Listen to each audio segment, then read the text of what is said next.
बच्चों, अ, आज मैं आपको आपके द्वितीय वार्षिक पाक्षिक परीक्षा के अगला जो सहायक पाठ का जो अगला पाठ है, असली बात, वो पढ़ाने वाली हूँ। ये कहानी हमें हमारे समाज के कुछ स्वार्थी लोगों के बारे में बताता है, जो अपने स्वार्थ सिद्धि करने के लिए विभिन्न धर्म मानने वाले लोगों के बीच गलत सूचना फैला करके उनके भीतर भेदभाव पैदा कर देते हैं। उन आपस में लड़ाई झगड़ा पैदा कर देते हैं। वैसे तो आम आदमी जो होते हैं वो आपस में मिलजुल कर ही रहना पसंद करते हैं, पर ये ऐसा वो लोग किसी के भड़काने से वो एक दूसरे के दुश्मन हो जाते हैं। तो ये कहानी इसी बात को हमें सिखाती है। शहर में फसाद हुए आज पहला ही दिन था। हिंदू मुसलमान मोहल्लों के बीच तमतमाती हवा बह रही थी। मतलब दंगा फसाद शुरू हुआ था शहर में, और पहले दिन में ही हिंदू और मुसलमान, ये दो धर्म मानने वाले लोग, इनके बीच का जो तनाव का जो वातावरण था वो बहुत ही गंभीर था। प्रशासन ने मौके की नजाकत देख कड़े पहरे और बंदूक के जोर पर उनके जोश पर रोक जरूर लगा दी थी, मगर अंदर खदबदाते लावे को शांत नहीं कर पाए थे। तो गवर्नमेंट की तरफ से ये जो टेंशन का माहौल था, इसको देख करके बहुत सारे पुलिस पहरे की व्यवस्था की गई थी, लेकिन मतलब बाहर से तो कोई कुछ कर नहीं रहा था, लेकिन अंदर में जो एक टेंशन का, तनाव का जो माहौल था वो बहुत ही गंभीर था। वो मालूम पड़ रहा था कि एक बहुत टेंस्ड सिचुएशन तैयार हुआ है। खाली सड़क और गली में पुलिस की गश्त के बावजूद घरों की छतों से कभी कभार सनसनाती बोतलें और डिब्बों का आदान प्रदान जारी था।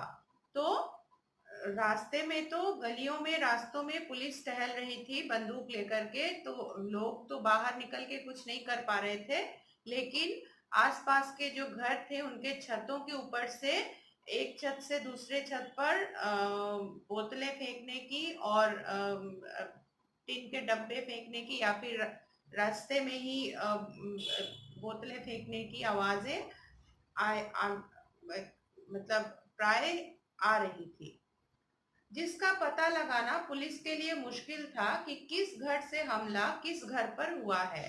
तो ये नीचे रास्ते से ऊपर छत के ऊपर क्या हो रहा है ये जानना पुलिस के लिए काफी मुश्किल था।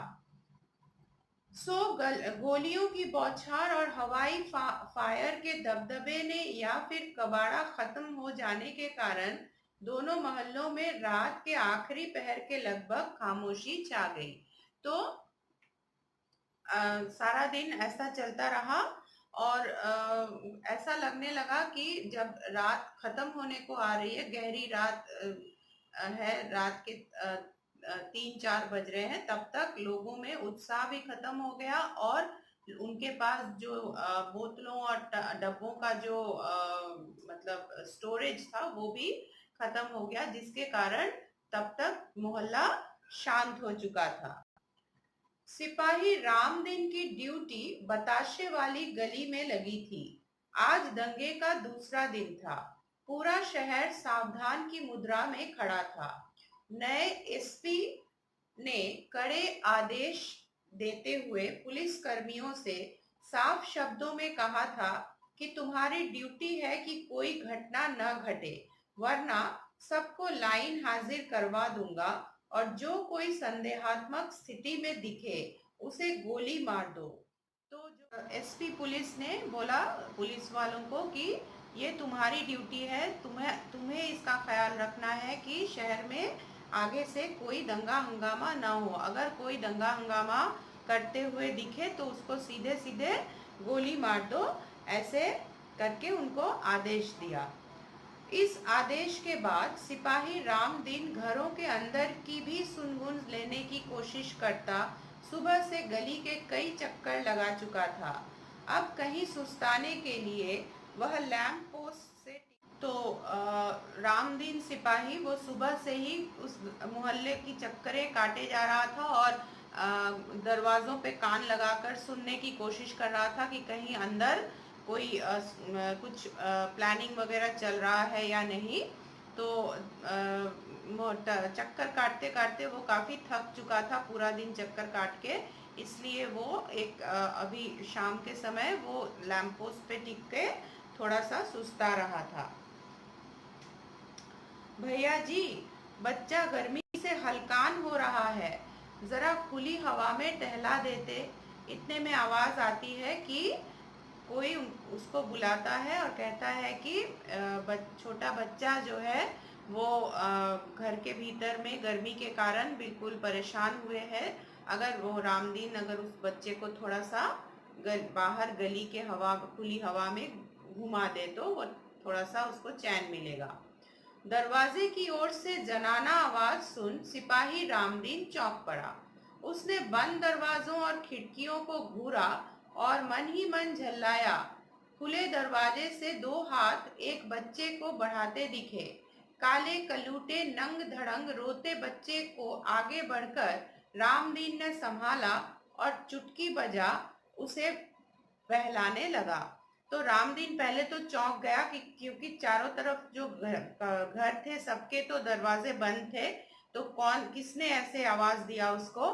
और फिर वो थोड़ा सा गुस्सा भी हो गया मन ही मन कि और कोई काम धाम नहीं है क्या कि रोते हुए बच्चे को अभी उसको रुलाना, उसका रोना धोना बंद करना करे और उसको बहलाने की कोशिश करे, उसको थोड़ा हवा खिलाने की कोशिश करे। तो लेकिन इतने में देखता है कि एक बंद दरवाजे के भीतर से छोटे से काले कलूटे बच्चे को बाहर निकाला जा रहा है। तो वो आगे बढ़कर बच्चे को गोदी में ले लेता है और फिर उसको चुटकी बजाते हुए उसको बहलाने की कोशिश करता है। यह बीमारी कब से लगाए हो? दूसरी गली का कांस्टेबल मोड़ पर खड़ा हो मुस्काया, जिसका कोई जवाब रामदीन ने नहीं दिया। बच्चे का सारा बदन घमौरियों से भरा था, जिसकी चुनचुनाहट से बेहाल वह मुंह फाड़े आलाप लगाता रहा। रामदीन ने सीटी बजाई और हाथ का डंडा खट खट जमीन पर मारता आगे बढ़ने लगा। मकान की दो तरफा कतारों के बीच फंसी गली तंग थी, मगर गर्मी के बावजूद वहां हवा का गुजर था। थोड़ी देर बाद लड़का शांत हो गया और सिपाही की सीटी से खेलता कंधे पर सिर रखकर सो गया। तो जब वो उसको लेके टहल रहा था तो सामने से दूसरे मोहल्ले का जो दूसरी गली का जो कांस्टेबल था वो उसको बच्चे के साथ देख के वो उसके साथ मजाक करता है कि ये बच्चा खिलाने की बीमारी तुमको कब से लग गई। तो रामदीन कुछ भी नहीं कहता। बच्चा बेचारा गर्मी के मारे पूरे उसके शरीर पे घमौरियां निकली हुई है, जिसके कारण वो बहुत परेशान है और चिल्ला चिल्ला के रो रहा है। तो रामदीन अपना जो विसिल है उसको सीटी को बजा रहा है उसको बहलाने के लिए और अपना डंडा खटखटाते हुए उसको टहला रहा है। घर के अंदर तो बहुत ही गर्मी थी। गली में दोनों तरफ मकान थे, लेकिन फिर भी घर के भीतर से थोड़ा आराम था। तो बच्चा जो है वो थोड़ी देर में रामदीन के सीटी से खेलते खेलते वो उसके कंधे पे सर रख के सो जाता है।